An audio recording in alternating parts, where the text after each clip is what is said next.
When you think of the richest person in the world, who comes to mind? Maybe you think of a tech genius who invented a cool gadget, or a business leader we see on the news today. But what if I told you that the richest person who ever lived was an African king from long, long ago? His name was Mansa Musa, and he was so wealthy that it's hard to even imagine all his riches. He wasn't just rich, he was give away so much gold that you break a country's economy for a decade rich. He had more gold than anyone could count, and honestly his story is like something straight out of a fantastic book. Imagine a king who traveled with thousands of people all dressed in the finest silks. Picture camels, not one or two but hundreds of them, each carrying heavy bags filled with pure gold dust and shining gold bars. This wasn't a fairy tale, this was the reality for Mansa Musa, the 10th Mansa, which means king or emperor of the great Mali Empire in West Africa. His wealth came from the earth itself, from vast mines of gold and salt that made his kingdom one of the most powerful and respected in the world during the 14th century. His story is a journey worth taking, so let's turn the page and begin. Mansa Musa's life is a brilliant reminder that history is full of amazing characters and incredible stories from all corners of the globe. His tale isn't just about money. It's about faith, generosity, leadership, and building a legacy that lasts for centuries. His journey across the desert to the holy city of Mecca became a legend, told and retold from Africa to Europe and the Middle East. People were stunned by the sheer scale of his caravan and the incredible amount of gold he brought with him. He literally put his kingdom on the map, showing the world the power and splendor of West Africa. But you don't have to take my word for it. The stories of his wealth are recorded in historical texts and ancient maps. One famous map from 1375 called the Catalan Atlas shows a drawing of Mansa Musa sitting on a golden throne, wearing a golden crown, and holding a giant golden nugget in his hand. This image was created by European mapmakers who had only heard tales of his incredible riches. His fame spread far and wide, capturing the imagination of people who had never even set foot on the African continent. Let's dive into the life of this fascinating king and discover how he became a legend. Every great story has a beginning, and Mansa Musa's starts in the heart of the Mali Empire around the year 1280.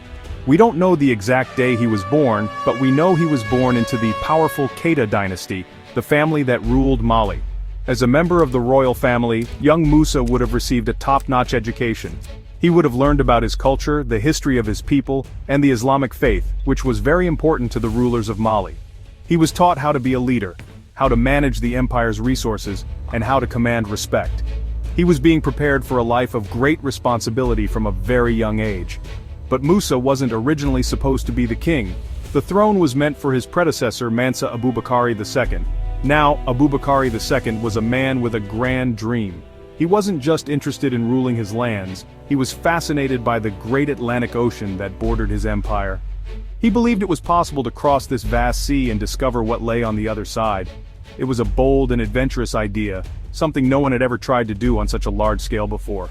He was an explorer at heart, and his curiosity would soon change the course of Musa's life forever.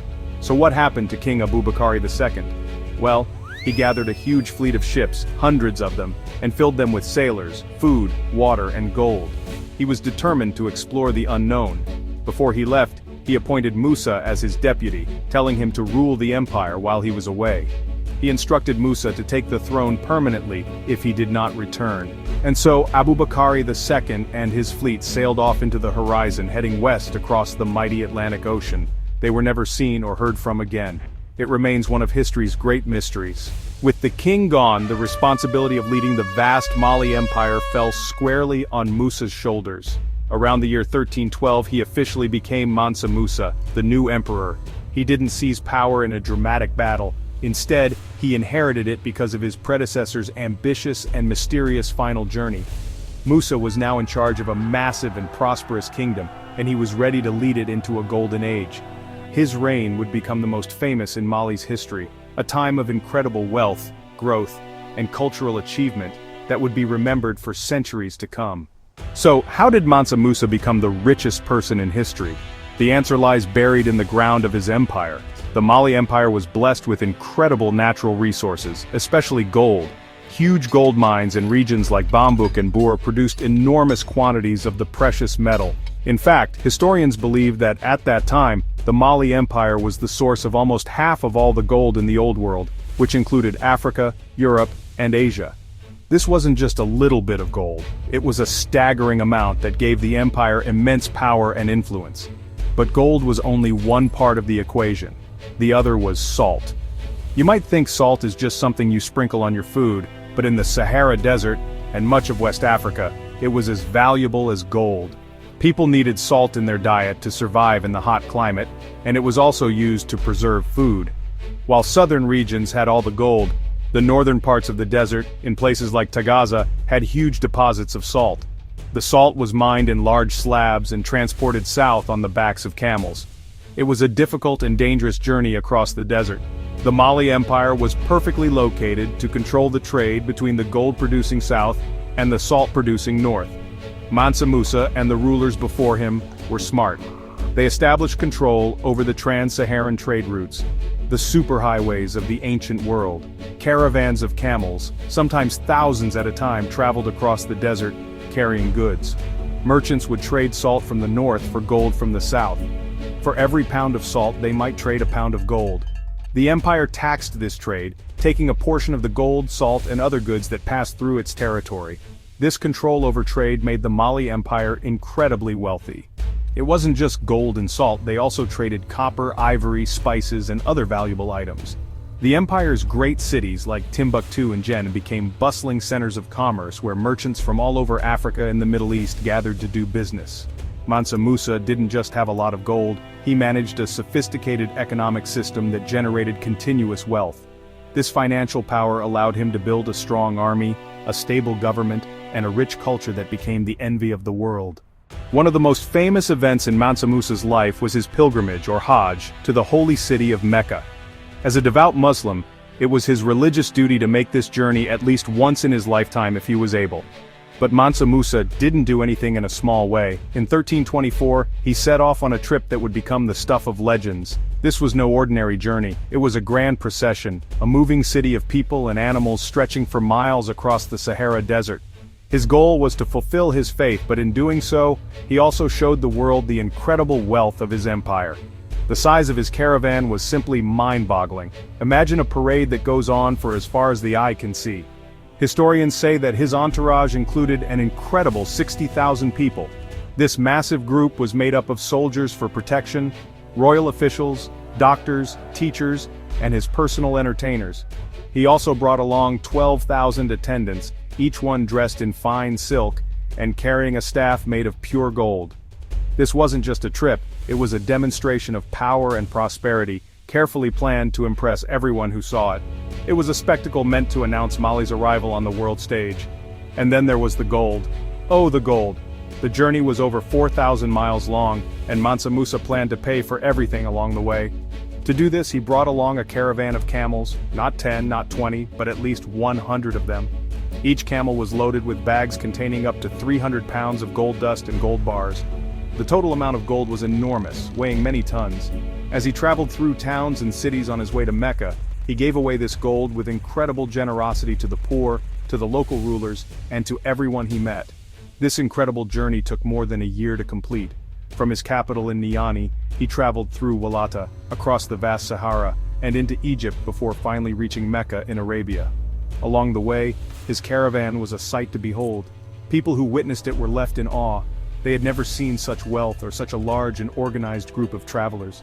The story of the Golden King from West Africa spread like wildfire, passed along trade routes and written down by scholars. Mansa Musa's pilgrimage wasn't just a religious act, it was the greatest road trip in history. Mansa Musa is remembered not just for how much gold he had, but for how much he gave away. His generosity was, honestly, legendary, and it was a core part of his character and his faith. During his great pilgrimage to Mecca, he didn't just spend his money on supplies for his massive caravan. Everywhere he went, he performed acts of charity. Every Friday, the holy day for Muslims, he would order the construction of a new mosque in whatever town or city he happened to be in. This was his way of honoring his faith and leaving a lasting mark of his journey. His generosity was on full display when he reached the city of Cairo in Egypt. He and his massive entourage stayed there for 3 months, and during that time, he gave away so much gold that it had a major impact on the entire region. He gave gold to the poor who lined the streets, to government officials who welcomed him, and to merchants who sold him goods. He handed out handfuls of gold dust as if it were sand. The people of Cairo were honestly astonished. They had never seen such a display of personal wealth and open-handed giving. This spirit of giving was central to Islamic teachings, which encouraged charity, known as zakat, as one of the 5 pillars of the faith. Mansa Musa took this duty to heart. He saw his wealth not just as his own personal fortune but as a blessing from God that should be shared with others. His actions showed his deep piety and his desire to help those less fortunate. By giving so freely, he was not only fulfilling his religious obligations, but also building a reputation as a kind and benevolent ruler, earning the respect of people far beyond his own kingdom's borders. Even after he returned from his pilgrimage, his generosity continued. He brought back with him scholars, architects, and poets to help him build his empire. He used his wealth to fund education and religion back home in Mali. He sponsored the construction of great mosques, libraries, and universities, turning cities like Timbuktu into world-renowned centers of learning.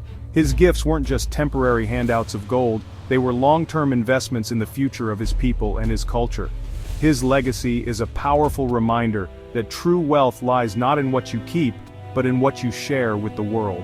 Mansa Musa's incredible generosity had some surprising and honestly, pretty unexpected consequences.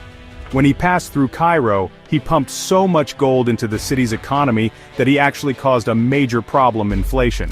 Now, inflation happens when there's just too much money chasing too few goods, which causes the value of money to go down and the prices of everything to go up. By giving away tons of gold, Mansa Musa suddenly increased the amount of gold in circulation. The price of bread, cloth, and other everyday items skyrocketed, making life difficult for ordinary people. The effect was so dramatic that the value of gold in Egypt and the surrounding region dropped significantly and, get this, did not recover for over a decade. Imagine giving away so much money that you accidentally break an entire country's economy. It's a powerful illustration of just how much wealth Mansa Musa controlled. An Arab historian named Al-Umari, who visited Cairo 12 years after the king's visit, wrote that the people of Cairo were still talking about it. They remembered the flood of gold and the economic chaos that followed. It was an event that no one who lived through it would ever forget. Interestingly, on his journey back home from Mecca, Mansa Musa saw the damage his generosity had caused. Being a responsible leader, he tried to fix the problem. He did something almost unheard of. He borrowed back all the gold he could from the merchants and moneylenders in Cairo, even at very high interest rates. This act helped to remove some of the excess gold from the market and stabilize its value. It shows that he was not just a man of immense wealth, but also a thoughtful ruler who was concerned about the impact of his actions on others. This entire episode had another important effect. It put the Mali Empire on the map, quite literally. Before Mansa Musa's pilgrimage, many people in Europe and the Middle East knew very little about West Africa. They thought of it as a mysterious and distant place. But after his journey, the world learned about the powerful and wealthy empire of Mali. European mapmakers began to include Mali and its king on their maps, often depicting Mansa Musa with a golden crown and a huge nugget of gold. His trip was the ultimate public relations campaign for his kingdom. When Mansa Musa returned from his pilgrimage, he was filled with new ideas and a grand vision for his empire. He didn't just bring back souvenirs, he brought back some of the brightest minds of the Islamic world. He recruited scholars, poets, astronomers, and architects, including a famous architect from Andalusia named Abu Ishaq al-Sahili. Musa wanted to use his immense wealth to transform the cities of his empire into magnificent centers of culture, religion, and learning. He was determined to build a lasting legacy that went far beyond his personal fortune, creating a golden age for Mali. His main focus was on the city of Timbuktu. Under his rule, Timbuktu was transformed from a simple trading post into a legendary city of scholarship. Mansa Musa commissioned his new architect al-Sahili to build grand new buildings. The most famous of these was the Jingareber Mosque, a magnificent structure made of earth, wood, and straw that still stands today. He also funded the construction of a great university, the University of Sankore, which became one of the most important centers of learning in the world, attracting students and professors from all over Africa and the Middle East. The University of Sankore was not just one building, but a collection of independent schools and libraries. It housed an incredible number of books and manuscripts, with some libraries holding hundreds of thousands of texts. Subjects taught included law, theology, medicine, astronomy, mathematics, and history. Timbuktu became a city where knowledge was treasured as much as gold. Scholars would gather to debate ideas, copy ancient texts, and write new books. The city's reputation grew so great that a proverb arose. Salt comes from the north, gold from the south, but the word of God and the treasures of wisdom are from Timbuktu. Mansa Musa's investment in education and architecture had a profound and lasting impact. The buildings he commissioned created a unique architectural style known as Sudano-Sahelian architecture, which is still a feature of the region today. The culture of learning he fostered in Timbuktu helped to preserve and expand knowledge for centuries. He understood that true power came not just from controlling gold mines, but from nurturing the minds of his people. By investing in knowledge, he ensured that the light of the Mali Empire would continue to shine long after he was gone. What was Mansa Musa like as a person and a leader? Beyond his staggering wealth and legendary generosity, historical accounts give us a few clues about his personality. He was described as a devout and pious Muslim, a man who took his faith very seriously. His decision to embark on the difficult and dangerous pilgrimage to Mecca is a testament to his deep religious convictions. He prayed daily and surrounded himself with Islamic scholars, showing a genuine interest in theology and law. His faith was the compass that guided many of his most important decisions as a ruler. As a leader, Mansa Musa was intelligent, organized, and a masterful administrator. You don't manage a massive empire and pull off a 4,000-mile journey with 60,000 people without being an expert planner. He had a clear vision for his empire and took practical steps to achieve it. He expanded Mali's territory, annexing cities like Timbuktu and Gao, and established a well-run government to manage his vast domain. He appointed loyal governors to rule over different provinces and ensured that the system of taxation and trade that funded his empire ran smoothly. He was a king who knew how to get things done. He also had a flair for the dramatic and understood the power of image. His grand procession to Mecca was a calculated display of power, designed to impress the world, and it worked perfectly. When meeting with the Sultan of Egypt, he initially hesitated to bow, stating that he only bowed to God. This moment showed his pride and his belief in his own status as a powerful sovereign. Even his royal attire was magnificent. He wore a stunning golden crown and beautiful flowing robes, and he always carried a golden staff. He looked and acted every bit the part of a mighty emperor. Despite his immense power, he was also described as being humble and respectful, especially in matters of faith. He was a man who could command armies and control global markets, but he was also willing to listen to scholars and learn from others. This combination of strength, intelligence, and piety made him an incredibly effective ruler. He was not just a king who happened to be rich, he was a visionary leader who used his wealth to elevate his people, celebrate his faith, and build a lasting golden age for his empire. His leadership style was a key ingredient in his success. So, why is the story of a 14th century African king still so important for us to learn about today? Mansa Musa's legacy is a powerful reminder of the rich and complex history of Africa. For a long time, the history of the continent was often overlooked or ignored in many parts of the world. The story of the Mali Empire and its great ruler challenges those old views, showing us a powerful, wealthy, and highly advanced civilization that was a major player on the world stage. His story enriches our understanding of world history, showing that greatness can be found in every corner of the globe. Mansa Musa's life also offers timeless lessons about wealth and responsibility. He teaches us that true wealth is about more than just what you have. It's about what you do with it. He used his incredible fortune not just for his own luxury, but to build up his society. He invested in education, culture, and faith, creating institutions that would benefit his people for generations. His story encourages us to think about how wealth can be used for the greater good, to support communities and foster knowledge. It's a lesson that is just as relevant for the billionaires of today as it was for a king 700 years ago. Furthermore, his story is an inspiring tale of faith, ambition, and vision. He was a man who dreamed big and had the determination to turn his dreams into reality. Whether it was undertaking an epic pilgrimage across a continent or transforming Timbuktu into a beacon of learning, Mansa Musa showed what a visionary leader can accomplish. He demonstrates the importance of having a clear purpose and using your resources to leave a positive and lasting impact on the world. His life is an adventure story, a history lesson, and an inspirational tale all rolled into one. In the end, Mansa Musa's golden legacy shines brightly through the centuries. He was a king who put his empire on the map, a patron who turned a city into a legendary center of learning, and a man whose generosity was so great it could change economies. His story is a treasure of world history just as valuable as the gold he once controlled. It reminds us to look beyond the familiar stories and discover the incredible people and civilizations that have shaped our world. And that, as always, is a journey worth taking. But you don't have to take my word for it.